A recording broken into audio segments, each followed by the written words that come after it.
শিবরাত্রি এবং মহাশিবরাত্রির মধ্যে পার্থক্য কি? মহাশিবরাত্রি পালিত হবে 26শে ফেব্রুয়ারি। মহাশিবরাত্রি উৎসব বছরে একবার উদযাপিত হয়, কিন্তু শিবরাত্রি উৎসব বছরে একবার উদযাপিত হয়। মহাশিবরাত্রিকে বছরের 12টি রাতের মধ্যে অন্যতম গুরুত্বপূর্ণ বলে মনে করা হয়। আসুন জেনে নেওয়া যাক শিবরাত্রি এবং মহাশিবরাত্রির মধ্যে পার্থক্য। কিন্তু তার আগে আপনাদেরকে অনুরোধ যে যদি ভিডিওটি ভালো লাগে তবে চ্যানেলটি সাবস্ক্রাইব করতে ভুলবেন না যেন। এবার মহাশিবরাত্রির উৎসব বুধবার 26শে ফেব্রুয়ারি। প্রতি বছর এই উৎসবটি ফাল্গুন মাসের কৃষ্ণপক্ষের চতুর্দশী তারিখে পালিত হয়। প্রতি মাসের কৃষ্ণপক্ষের চতুর্দশীতে শিবরাত্রি পালন করা হয়।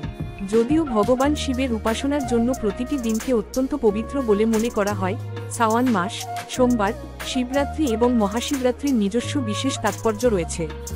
মহাশিবরাত্রি হল ভগবান শিব এবং দেবী পার্বতীর উপাসনার জন্য উৎসর্গীকৃত একটি হিন্দু উৎসব।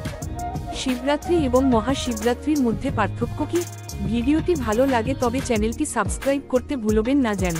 মাসিক শিবরাত্রি প্রতি মাসের কৃষ্ণপক্ষের চতুর্দশী তিথিতে উদযাপিত হয়। এক বছরে 12টি শিবরাত্রি রয়েছে।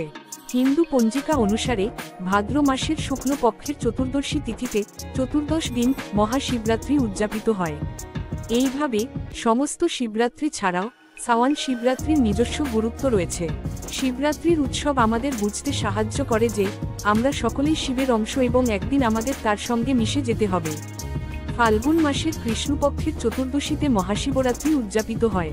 হিন্দু পৌরাণিক কাহিনী অনুসারে এই দিনে ভগবান শিব এবং দেবী পার্বতীর বিবাহ হয়েছিল। ভগবান শিব এবং দেবী পার্বতীর বিবাহ উপলক্ষে এই উৎসব পালিত হয়। এইভাবে মহাশিবরাত্রি উৎসব বছরে একবার উদযাপিত হয় এবং প্রতি মাসে শিবরাত্রি উৎসব উদযাপিত হয়। পৌরাণিক কাহিনী অনুসারে কৃষ্ণপক্ষের চতুর্দশী তিথির রাতে ভগবান শিব লক্ষ লক্ষ সূর্যের অনুরূপ প্রভাব সহ একটি লিঙ্গ আকারে আবির্ভূত হয়েছিলেন। মহাশিবরাত্রি হিন্দু ধর্মের অন্যতম গুরুত্বপূর্ণ উৎসব এবং ভক্তরা এই দিনে উপবাস পালন করেন। প্রিয় বন্ধুরা, আজকের ভিডিওতে এটুকুই। ভিডিওটি ভালো লাগে তবে চ্যানেলটি সাবস্ক্রাইব করতে ভুলবেন না যেন।